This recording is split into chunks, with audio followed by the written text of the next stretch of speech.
Hey, what's going on, everyone? This is Mike Kollin at MikeKollin.com.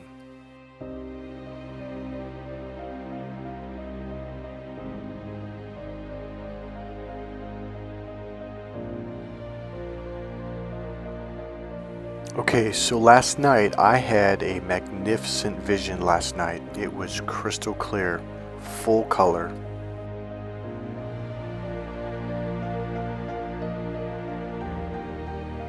So in this vision, I was standing on top of the Golden Gate Bridge. Now, as you know, I live about 15 minutes from the Golden Gate Bridge.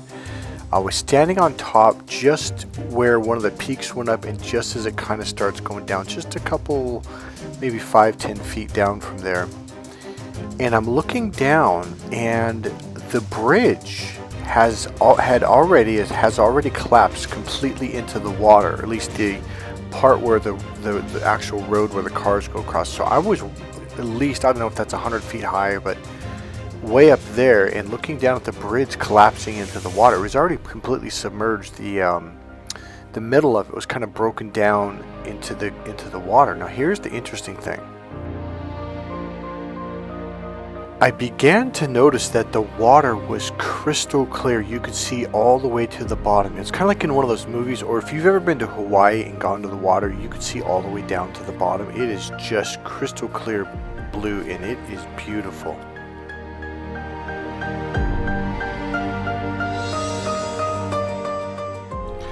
So I start looking around, and I notice the sky is crystal clear. There's a couple puffs of white clouds, but it's just a beautiful, clear blue sky, sunny. It's a sunny day. And I looked around, and I was like not just in a really good mood, but I was very fascinated and curious with what was happening. The air was fresh. It was like a cool, crisp summer breeze. It was just nice. It was clean. It was fresh. And I felt really good. I felt really solid, really confident. It's funny because I was up on top of this bridge that's collapsed down. The middle has collapsed down inward into the water, but I was solid. My footing was solid.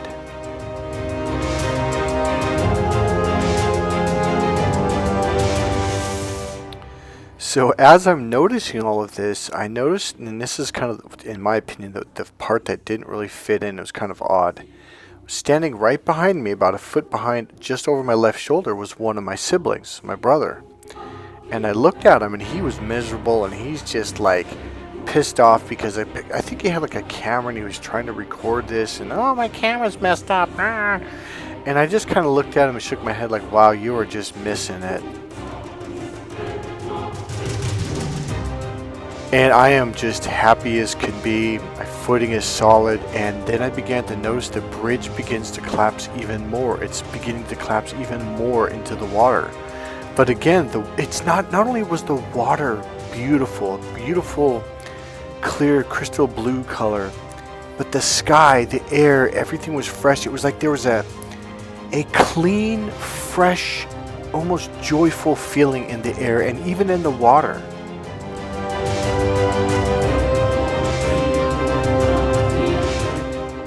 It was kind of like we were on this ride, like the ride of our lives.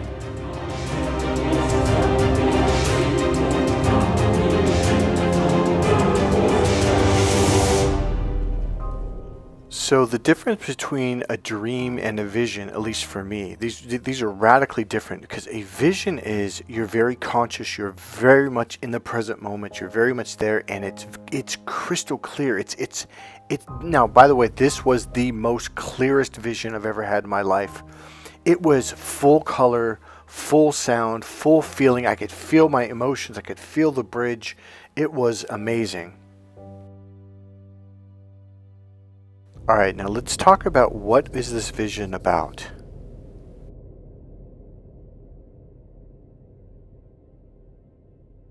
So the bridge collapsing is symbolic for our societal systems, our governmental systems, not only that, but our mentality. This either or mentality is beginning to collapse all around us, okay? I just saw a video of a man. Let me look it up because I think he was a famous black man. Let me pull it up. Hold on.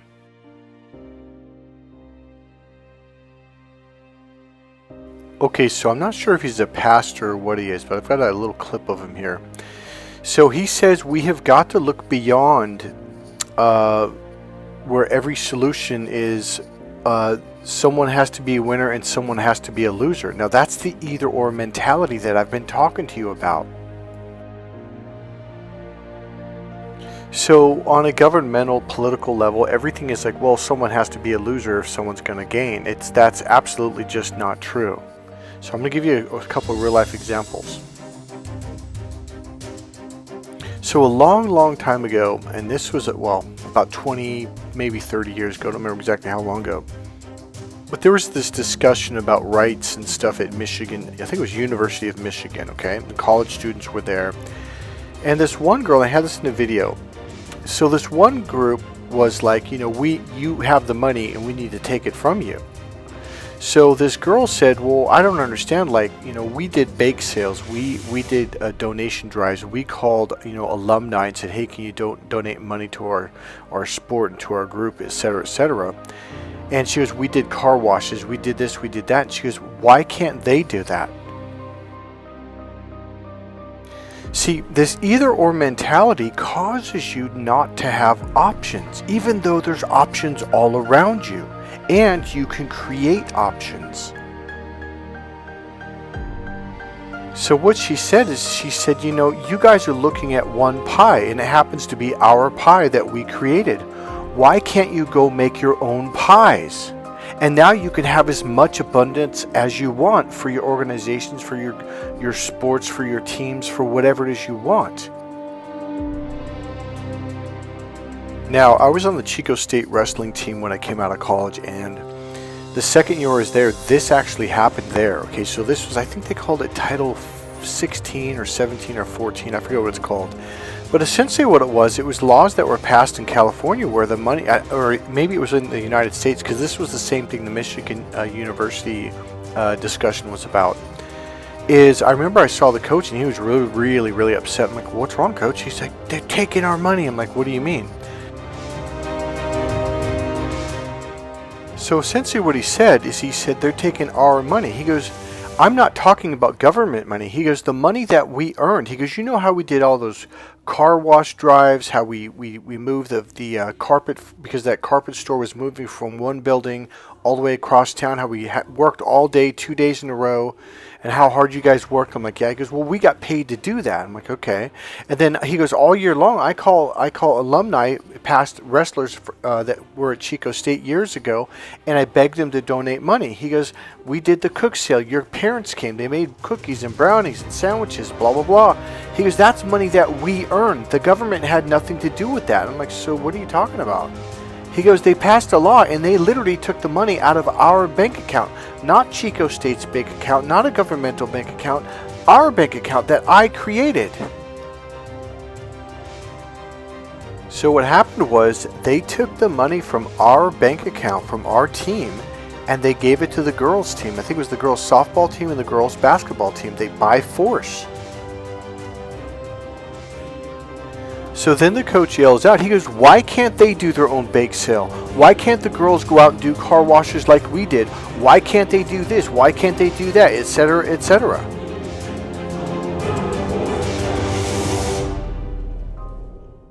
So your first thought might be, oh, well, they're just being lazy. Not necessarily. They might actually have an either or mentality. Well, there's the money, so we have to take it. And here's the deal. This was the most successful wrestling team ever in the history of the United States. We were Division II, but no Division I team either had been as successful as us. We were 5-time Division II national champions in a row, year after year after year. I don't mean 5 times in 50 years or in 25 years or in 10 years. No, in 5 years, we were national champions year after year after year after year after year. Guess what they did? They closed down the program after they took the money.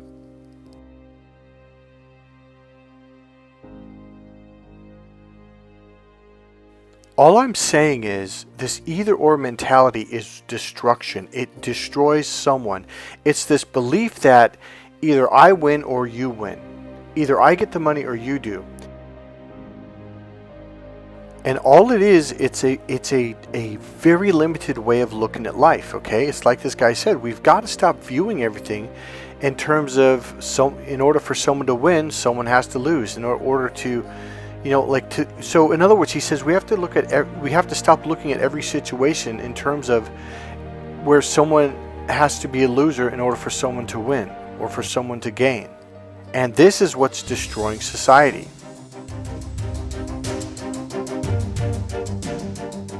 Alright, so right now here's what I want you to do. I want you to write this down on your calendar. Maybe you don't have a calendar. But I want you to write this down. Everything that I've been saying about this either or mentality, how we're going to get rid of it, and we are transferring into the world where it's and both, where it's left and right, it's you and me. It's you can have money and you can have money. Because this limited mindset causes you to view, well, there's only one pie, so I got to get my slice, and I got to fight and argue and scratch and claw to get my fair share. And this mentality has been causing everybody to fight each other, from wars between country, between brothers and sisters, but just between everything. So the difference between, well, there's only one pie and you get one tiny little sliver. Go make your own pie. Nobody said you can. Hell, make 2 pies, make 3 pies, have as many pies as you want. Alright, back to the vision. Okay, so this collapsing of the bridge is the collapsing of this mentality worldwide. That's what this is about, okay? So there's another part to this. So there's a couple more parts. The other part where the water, because when the water was rushing in from the ocean going underneath and through the Golden Gate Bridge, it was so clean, it was so clear. It was like refreshing. And here's what that symbolizes. There's going to be a cleansing on the planet. There's going to be a refreshing. I believe the number one refreshing or cleansing is going to be this mentality. This mentality is going to shift. Write it down on your calendar. I'm telling you, we are shifting into a new way of thinking, a new way of viewing life and the way we deal with each other. Now here's the funny thing. I was standing up on the bridge while it's collapsing into the water. I had absolutely no fear. I had absolute solid footing on that bridge, even though I was slanted forward, okay? What that means is people like us, we are going to have solid footing when this whole system collapses. And I'm going to tell you something, it's going to collapse. And it's going to cause a mental breakdown for a lot of people who, see, have you noticed how some people are like, no, I don't believe in God, or no, I don't believe in spirituality, rah, and like they're like really just like fighting it. It's like, here's the deal. It's seeping into the reality. It's starting to almost like come through the window blinds because they've got the blinds closed with a little bit of light's getting through. Like, no. When those blinds are pulled open, it is going to burst through and they're going to have a hard time dealing with it. So the firm footing is for people like us who've been dealing with this, who've been awakening, and we went through the rough part. Man, this is scary. What's going on? Those people, it's going to take them at full shock level all at once because they haven't been doing their due diligence. They haven't been facing reality. They haven't been facing their reality. They haven't been facing the shift that's been happening.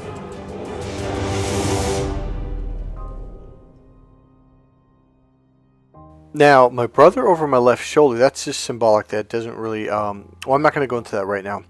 So that, the irritating and looking through here's the deal. His eyes were squinty and he was looking down this tube, now keyword, narrow tube-like thing. It was kind of glass, or it had like a glass lens, but the glass lens was kind of colored. It was like reddish, dark reddish brown, and it wasn't very clear. And that represents the filters that narcissists look through. The narrow tube is how many times, if you guys have followed my channel for 3 to 6 months, I know you've heard me talk about that narrow vision that causes you to go into the far left brain versus the expansive peripheral, wide open, bigger picture. So when people look down that narrow tube, they're seeing a very limited amount of what's going on. And they filter everything through this filter, so they're not actually seeing what's actually happening. And that's exactly what my brother looked like. He was looking inside this little contraption, which was kind of like didn't really clearly look like it was a camera, but that's essentially what it was representing, was that narrow vision, etc. And his face was scrunched down, like he's very linear and narrow focused, and so it was everything that I've discussed over the last essentially 2 to 3 years about that. Now there's another lesson in that. So I remember riding up on that, I almost said wave, but riding up on the Golden Gate Bridge, because when it was collapsing, it wasn't like this big chaotic, earthquake type thing. It was just kind of going down into the water, okay?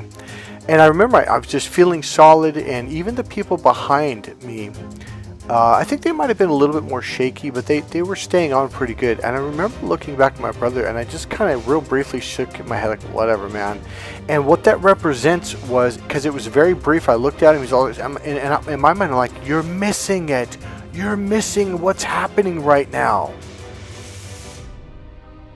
But you know what I did? I looked back and I had that feeling, that thought in my head, like, you're missing it. And I was like, I don't care. That's not my responsibility anymore. And I turned back around and I took that ride and I enjoyed every moment of it. And what that symbolizes and represents is those people, I don't waste any more time on them. And I believe a lot of you have been starting to do this. Like, nope, I'm done. I'm done with those people. That's where you want to spend your time, your life. Good for you. And I move on. So the symbology is, I'm not wasting any more time on those people ever again, and I moved on. So the reason why narcissists attacked us and have been attacking people, especially a lot lately, is because the light's coming in and they know it and they're trying to put it out. They know that it's not possible for them to stop it, but at the same time they're fighting for their lives. And this is why the whole narcissist thing just exploded over the last 4 or 5 years, and all of a sudden everyone's going, what's going on? Because it became really obvious. So no matter how hard they try, they're fighting a losing battle, and they're at a point now where they're it's really becoming obvious. They're losing, they know it, and and here's the deal, empaths are starting to perk up. I don't know if you noticed it, you're starting to feel better now. And even if it's just a little bit, empaths are starting to speak up. They're starting to become more bold. They're starting to become more powerful. They're starting to say no. I mean, they're starting to, what's the word? They're starting to revel in this. They're starting to like live more in their power. So good job, congratulations, and keep it up, guys. Everything that we have been waiting for over 2,000 years is finally happening. Fresh winds, clean water, and crystal clear blue skies ahead. Hey, God bless you guys. If you like this video, click subscribe, click the like button, go ahead and make a comment. And remember, if you want to donate some money to help out this channel, there's a PayPal link right down there in the description box. God bless you guys. I'll see you in the next video. This is the end of this video. Bye.